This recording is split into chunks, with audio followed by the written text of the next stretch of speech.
평상시에는 아들이 아버지를 땅에 묻는다고 그럽니다.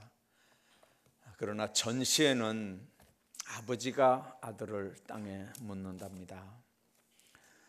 전쟁과 평화를 분명하게, 이처럼 분명하게 대비한 말이 또 있을까 생각을 해봅니다.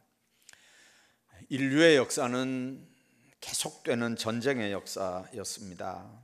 근대사만 보더라도 1차 세계대전 때 약 840만 명의 군사들이 전사를 했고, 2차 세계대전 때는 1400만 명의 군인들이 전사를 했습니다.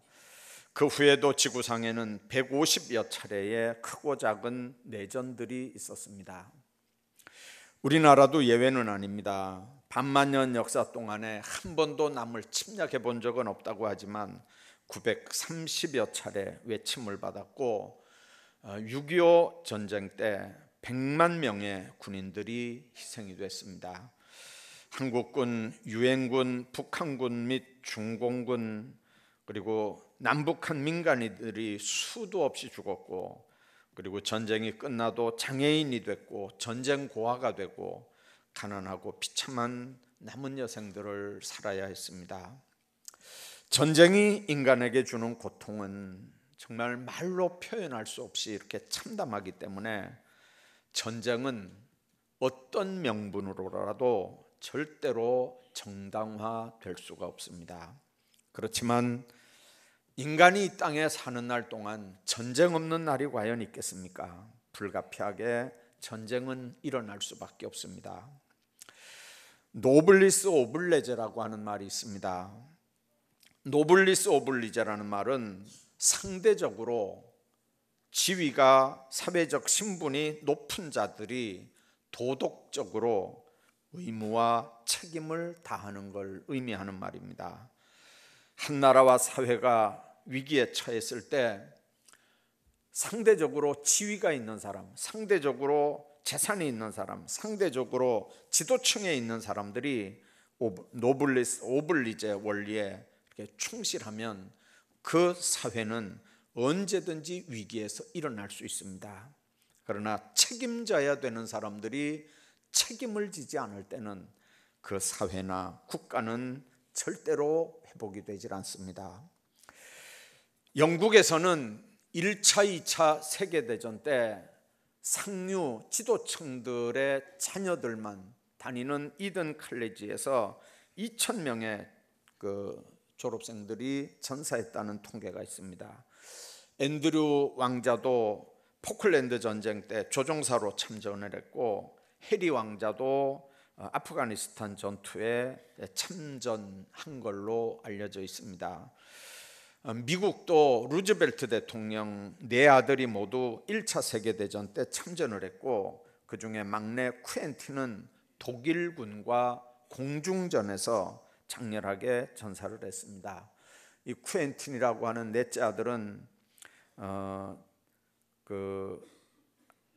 눈이 좋지 않았는데 이 시력 검사하는 그 판을 완전히 암기를 해서, 그래서 육군 항공당 조종사로 참전을 했다는 얘기가 있습니다. 6.25 전쟁 때 미군 현역 장성 아들만 142명이 6.25 때 우리나라에 참전을 했습니다. 여러분들, 미국에서 별자리 자녀들을 142명이 참전해서 35명이 별자리 자녀들이 사망을 했습니다.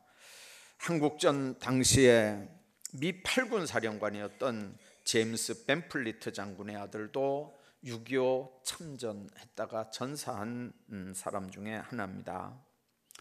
요즘은 마오쩌둥이라고 그렇게 호칭을 합니다만은 중국의 옛날에 모택동, 이 사람 아들도 6.25 전쟁에 참석했다가 미군 폭격으로 전사를 했습니다.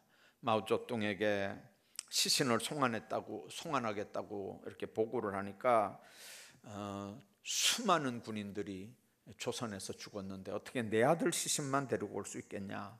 그래서 조선에다가 내 아들을 묻어달라. 그렇게 했다는 걸로 그 마오쩌둥이 아주 유명합니다. 우리 경우는 어떻습니까? 6.25 전사자 명단에 고관대작들의 자녀들 이름이 거의 없다고 그럽니다. 어떤 이는 이렇게 얘기를 합니다. 정부가 국군 포로를 데려오는 일에 무관심하고 6.25 참전용사들을 홀대하는 건 자기 자녀들이 거기 없기 때문이다. 그런 얘기를 합니다. 매년 5월 세 번째 월요일은 성인의 날입니다. 올해도 5월 21일 날이 성인의 날이었는데 어떤 백화점에서 올해로 만 20살이 되는 그 직원들을, 그러니까 아르바이트하는 학생들 다 불러다가 설문지를 돌렸습니다. 성년이 된다고 하는 게 뭘 의미하는 거냐? 그랬더니 대다수가 자신의 행동에 책임을 지는 거다. 그렇게 응답했다고 합니다. 요즘에 의식 있는 젊은이들은 책임감을 성인의 성인됨의 기본 요건으로 꼽고 있습니다. 오늘 우리 성가대가 영어 노래를 얼마나 잘하는지 대단히 잘하네요. 보니까요. 네. 책임감이라고 하는 영어는 두 단어로 합성된 단어입니다. 하나는 반응이라고 하는 리스폰스라고 하는 단어고요. 하나는 능력이라고 하는 어빌리티라고 하는 단어입니다. 뭐뭐에 대해서 반응한다고 하는 거하고 어떤 능력, 이 두 가지가 합한 단어가 책임감이라고 하는 단어입니다. 그래서 다른 사람에게나 어떤 처한 상황에 관심을 가지고 반응할 줄 아는 능력, 이게 책임감입니다. 전쟁이 났는데 고관대작들이 책임감을 가지고, 자녀들이 책임감을 가지고 앞장서서 앞다투어서 전쟁에 참여하는 나라들은, 그 나라들은 선진국입니다. 책임감이 있는 사람들이 전쟁터에 자녀들을 내보내는 그런 나라는 언제든지 건강한 나라입니다. 개인도 마찬가지입니다. 어느 분야에선건 성공한 지도자들은 강한 책임감을 가지고 있는 소유자들입니다. 막스 베버라고 하는 사람, 자본론이라고 하는 책을 써서 유명한 사람입니다만, 그 사람은 그 책에서 뭐라고 얘기하냐면 책임이 따르지 않는 권위라고 하는 건 없다, 그렇게 얘기를 합니다. 세네카라고 하는 사람은 지위가 높으면 책임도 큰 법인데 어찌 된 일인지 우리나라는 지위는 누리고 책임은 회피하는 풍조가 횡행하고 있다, 그렇게 탄식을 했습니다. 그런 국가나 공동체는 희망이 없다는 거죠. 지위가 높으면 책임이 큰 법인데 지위는 누리면서 책임은 회피하는 그런 나라, 그런 공동체는 희망이 없다는 겁니다. 오늘 본문에 있는 말씀 보면 칼을 쳐서 보습을 만들고 그들의 창을 쳐서 낫을 만들 것이라 그랬습니다. 이 나라와 저 나라가 다시는 칼을 들고 서로 치지 않을 것이라고 그랬고, 다시는 전쟁을 연습하지 아니하리라, 그렇게 말씀합니다. 연례적으로 해오던 한미연합훈련을 올해는 하지 않는다는 뉴스를 본 적이 있습니다. 전쟁 연습을 하지 않겠다는 뉴스가 평화를 보장하는 뉴스라고 하면 얼마나 좋겠습니까? 어떻게 하면 다시는 전쟁이 없는 평화가 언제 어떤 길로 올 걸까요? 오늘 우리는 읽은 평화에 관한 선지자 이사야를 통해서 주시는 하나님의 음성을 들으려고 합니다. 평화의 때가 언제인지, 어디선지, 어떤 방법으로 우리에게 평화가 주어지는 건지를 오늘 본문은 분명하게 말씀합니다. 칼을 쳐서 보습을 만들고 창을 쳐서 낫을 만들고, 그리고 다시는 전쟁 연습을 하지 않는 그런 상황은 언제, 하나님이 주시는 평화의 때는 언제, 어디서, 어떤 방법으로 오느냐고 하는 겁니다. 우선 본문에 있는 2절 말씀을 보십시오. 그때를 말일이라고 규정을 합니다. 말일에 그렇게 말씀합니다. 여호와의 전에 산이 모든 산꼭대기 위에 굳게 설 것이요. 여호와의 전에 산이, 하나님의 성전이 있는 산이 모든 산꼭대기 위에 굳게 설 것이고, 모든 작은 산 위에 뛰어날 텐데 만방이다 그리로 모여든다 그렇게 말씀합니다. 그게 언제냐? 말일입니다. 말일이라고 하는 표현은 많은 날의 끝이라는 의미의 단어입니다.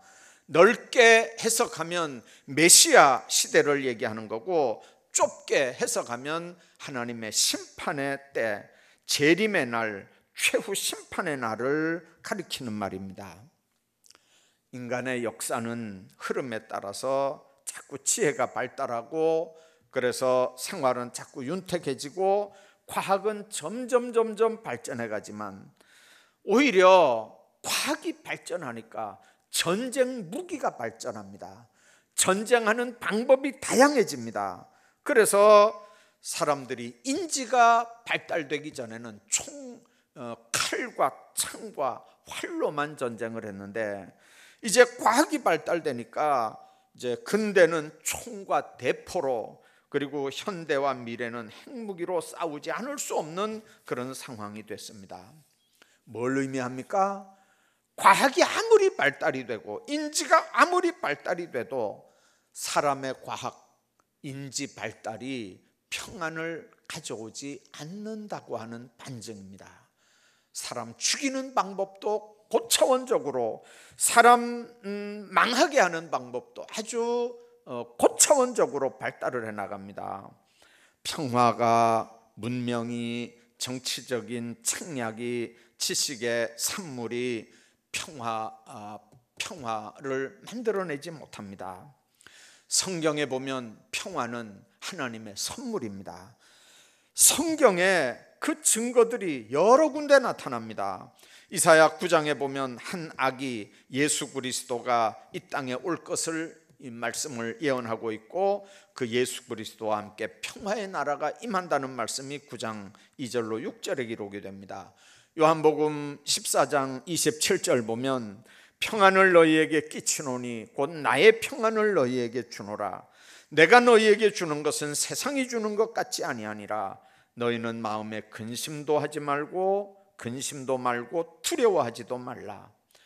예수님께서 부활하신 뒤에 제자들에게 나타나셔서 가장 먼저 하신 말씀도 너희에게 평강이 있을지어다 하는 말씀입니다. 평화는 과학이 만들어내는 게 아닙니다. 평화는 인간의 책략으로 만들어지는 게 아닙니다. 평화는 예수 그리스도께서 이 땅에 오셨을 때 실현이 됩니다. 그리고 그 평화는 평화의 시작에 불과합니다. 완전한 평화는 예수 그리스도께서 다시 오시는 재림의 때나 완전하게 실현되는 겁니다. 예수 그리스도와 평화를 구분해서 분리해서 절대로 생각할 수 없는 개념이 평화의 개념인 걸 여러분들 기억하시길 바랍니다. 두 번째, 평화를 궁극적으로 이루어 가시는 분이 누구냐? 그분은 바로 4절에 그가 열방 사이에 판단하시며 많은 백성을 판결하시리니 무리가 그 칼을 쳐서 보습을 만들고 그 창을 쳐서 낫을 만들 것이며 이 나라와 저 나라가 다시는 칼을 들고 서로 치지 아니하며 다시는 전쟁을 연습하지 않는다 그렇게 말씀합니다. 본문이 말하는 열방을 다스리는 왕은 세상 나라의 왕이나 군주나 대통령을 얘기하는 게 아닙니다. 열방을 다스리는 왕은 창조자요, 섭리자요, 구속자인 하나님 여호와를 가르치는 말입니다. 하나님이 친히 열방을 다스릴 때, 하나님이 모든 민족들을 다스릴 때 오늘 꿈같은 평화의 나라가 이루어진다는 얘기입니다. 하나님이 친히 다스릴 때 사람을 찌르고 베고 죽이기 위해서 준비한 칼이 보습으로 바뀌어지고 사람을 찌르려고 만든 창이 낫으로 바뀌고 도처의 평화의 촌락이 만들어질 거라고 하는 예언입니다. 일제 강점기 때 일본 정부는 제일 먼저 한 게 교회 종을 떼갔습니다. 교회에서. 왜 그러냐면 그 교회 종이 그게 쇠가 아주 쇠덩어리가 무겁지 않습니까? 그래서 교회 종을 가져다 무기를 만들었습니다.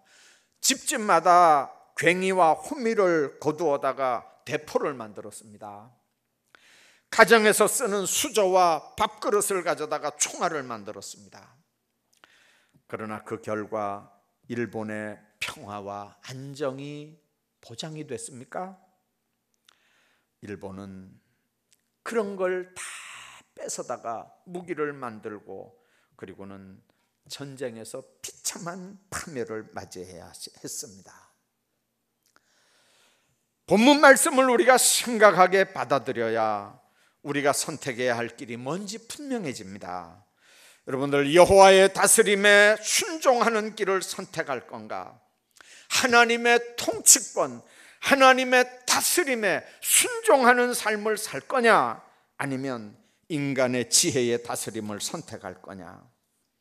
어느 시대든지 뛰어난 천재들의 이론과 의견을 의지해서 아주 눈에 아주 아름다운 그럴듯한 그런 이론들을 만들어냈습니다.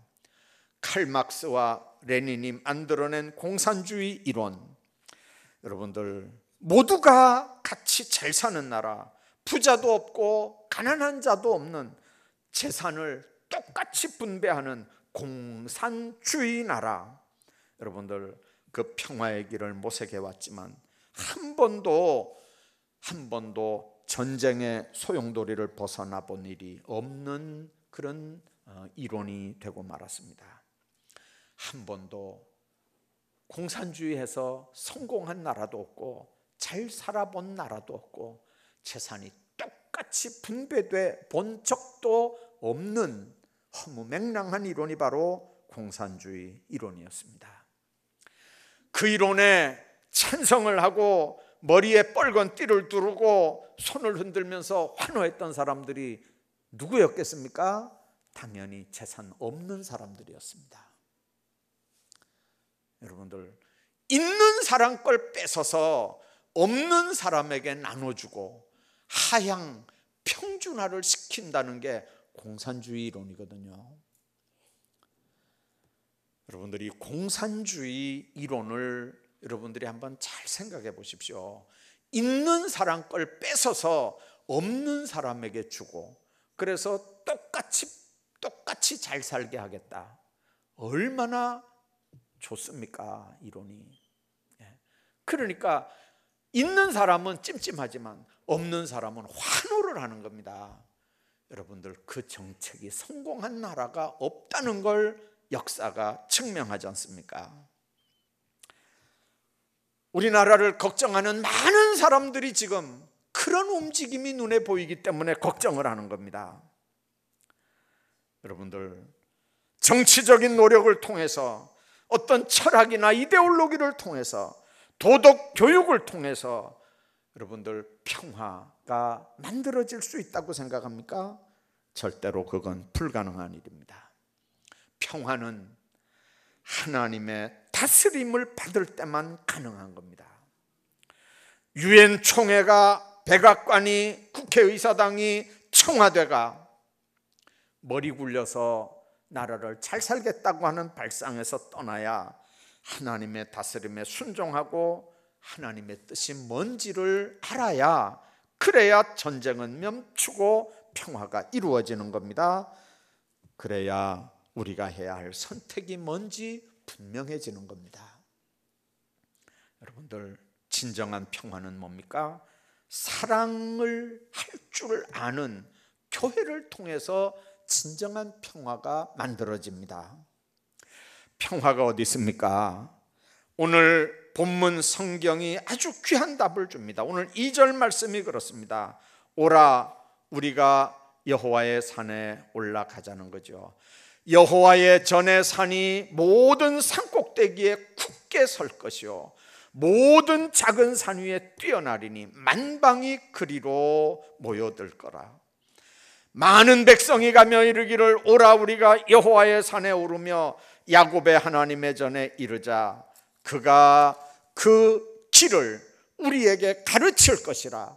우리가 그 길로 행하리라 하리니 이는 율법이 시온에서부터 나올 것이요 하나님의 말씀이 예루살렘에서부터 나올 것입니다. 그렇게 말씀합니다.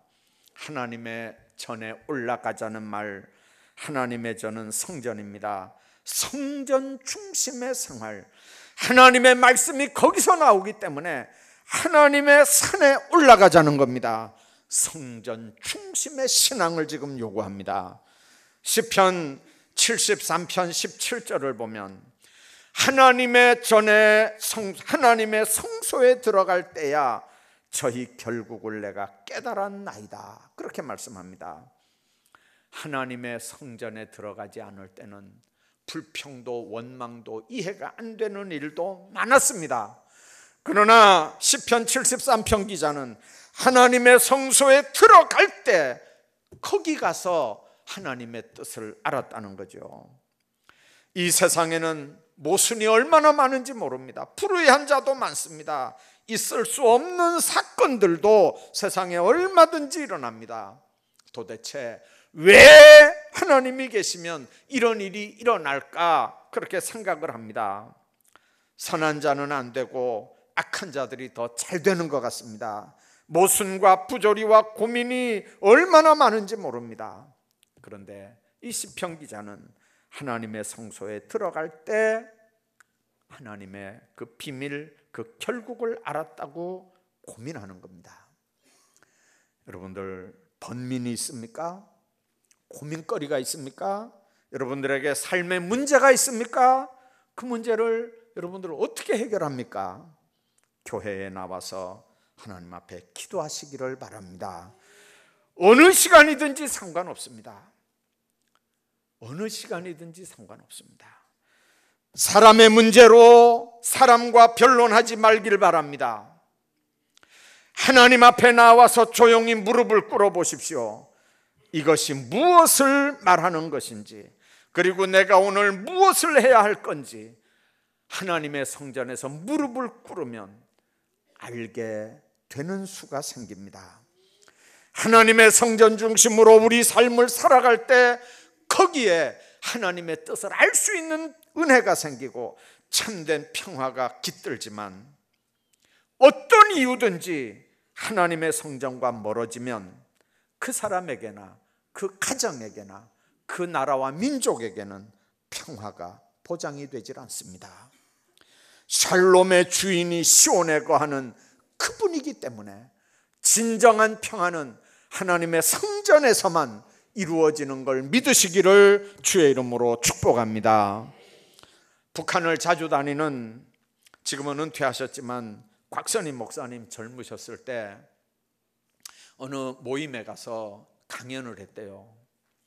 그 강연이 사랑해야 된다 하는 주제였는데 강연이 끝나고 이렇게 뒤로 나가니까 어떤 어른 한 분이 뒤에서 딱 지키고 계시다가 어느 교회 장로 올시다 이렇게 자기 소개를 하면서, 목사님, 공산주의를 사랑하라는 건 성경에도 없을 뿐만 아니라 그건 안 됩니다.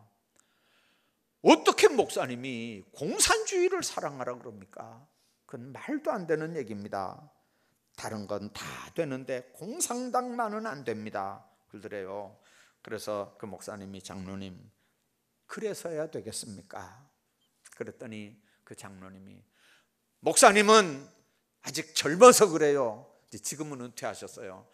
목사님은 아직 젊어서 그래요. 공산주의를 사랑하라는 게 이게 말이 됩니까? 그래서 그 목사님이 장로님한테 그런 얘기를 했대요. 사람들이 지금 다 그 장로님이 질문하는 거에 대해서 목사님이 뭐라고 대답하는지 삥 둘러 서 있는데 그 목사님이 그 장로님에게 그렇게 얘기했대요. 저는 제 앞에서 공산당이 제 아버지를 총살하는 걸 제 눈으로 봤습니다. 그리고 저도 그 아들이라고 탄광에 가서 몇 년 동안 중노동을 하다가 어떻게 해가지고 탈북을 해서 이렇게 월남을 해서 지금 이렇게 살고 있습니다. 그런 내가 지금 공산당을, 북한을 사랑하자고 하는 겁니다. 그랬더니 그 장로님이 아무 말도 못 하시면서 눈물을 툭툭 이렇게 흘리시더래요. 그 장로님도 아마 공산당에게 당하고 넘어오신 분이에요. 그 목사님, 그 장로님이 목사님한테 하는 얘기가, 목사님, 그래도 사랑해야 되는 겁니까? 사랑할 수 있는 겁니까? 그렇게 묻더래요.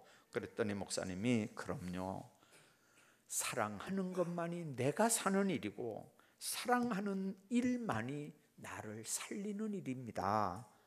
그렇게 대답했다는 얘기입니다. 독일의 히틀러가 600만 유대인을 죽이고 전쟁을 일으키고 온 세상에 문제를 일으켰을 때 유명한 신학자 칼발트에게 누가 물었습니다. 당신 위대한 신학자인데 저 히틀러에게 해주고 싶은 말이 있다면 무슨 말인지 한번 해봐라. 그랬더니 칼발트가, 내가 만일 히틀러를 만난다면 딱 한마디 해줄 수 있다. 예수 그리스도께서 당신의 죄를 위해서 죽으셨습니다. 이 말밖에는 내가 히틀러에게 해줄 말이 없다. 히틀러, 당신도 잊지 말아라. 당신을 위해서 예수님이 십자가에 못 박혀 죽으셨다. 이게 신학자의 말입니다. 전쟁 직후에 우리나라의 나환자들이 얼마나 많았는지 모릅니다. 교회가 해야 되는 일 중에 하나가 나환자들 돌보는 일이었습니다. 외국에서 선교사가 여러 명 왔습니다. 의사도 왔고 간호사들도 왔고 목사님들도 왔는데 어떤 간호사가 이렇게 선교사로 와서 이제 한국에서 그 나환자들 이렇게 돌보는 일을 했습니다. 어떤 방문객이 와서 그 선교사 간호사가 그 이렇게 막 손발 이렇게 다 다른 사람들 고름 닦아주고 이렇게 치료하는 모습을 보면서 그 방문한 사람이 뭐라고 얘기하냐면, 와, 나는 100만 불을 줘도 저 일은 못할 것 같다. 그렇게 얘기를 했어요. 그러면서 간호사가 하는 일을 이렇게 사진을 찍었습니다. 그랬더니 간호사가 그 얘기를 들었어요. 선교사입니다. 그분이 하는 얘기가 맞아요. 저도 100만 불이 아니라 1000만 불을 준다고 해도 저도 이런 일은 못해요. 그런데 예수 그리스도의 사랑, 하나님의 사랑이 나를 강권하기 때문에 나는 기쁨으로 자랑스럽게 이 일을 하고 있습니다. 그렇게 대답했다는 겁니다. 오늘 2절에 그가 그 도로 우리를 가르치실 것이라, 하나님의 말씀밖에 없습니다. 하나님의 말씀밖에 없습니다. 말씀만이 사람을 변화시킬 수 있는 능력입니다. 말씀만이 구원의 능력이고 창조의 능력입니다. 말씀만이 사람을 변화시킬 수 있습니다.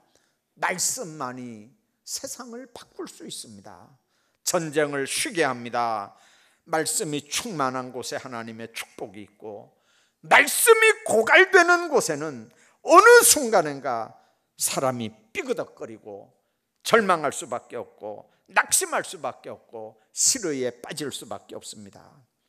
하나님의 말씀으로 십자가 사랑으로 충만하게 될 때만 거기는 구원의 역사가 있고 거기에는 평화의 역사가 있는 줄로 믿습니다. 성령께서 우리에게 이 비밀을 가르치지 않는다면 우리는 무지한 자가 되고 불쌍한 자가 되고 아무런 주의 일을 할 수 없는 자가 되고 맙니다. 그러므로 시온의 대로라고 하는 말은 다른 말이 아니라 말씀의 대로입니다.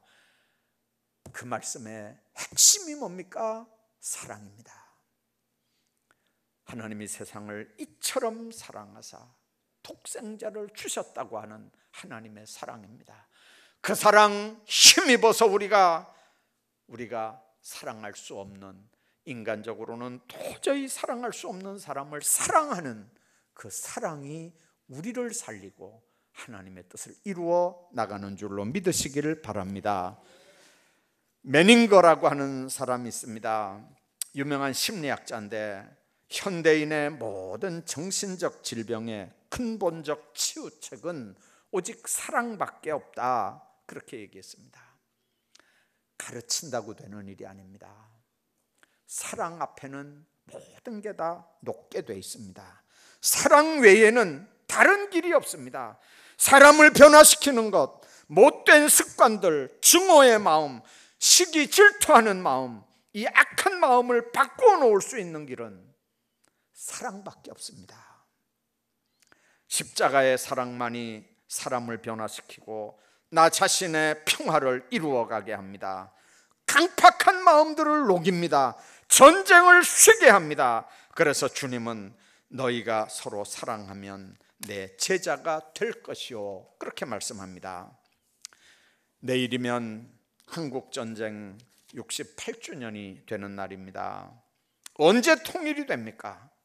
우리 마음속에 저들을 사랑하고 저들이 우리를 사랑하게 될 때, 그래서 사랑으로 하나 될 때, 그 다음에 통일이 있는 거지, 누가 회담한다고, 누가 왔다 갔다 한다고 절대로 통일된다고 생각하면 안 됩니다. 그건 성경적인 진리가 아닙니다. 마음에서부터 사랑이 온전하게 이루어질 때 전쟁은 그치고 평화가 생기고 통일도 되고 참 생명의 길도 보장이 됩니다. 개인도, 가정도, 나라도, 민족도 같은 원리입니다. 평화의 축복, 그 메시지가 여러분들 마음속에 깊게 새겨지기를 주의 이름으로 축복합니다.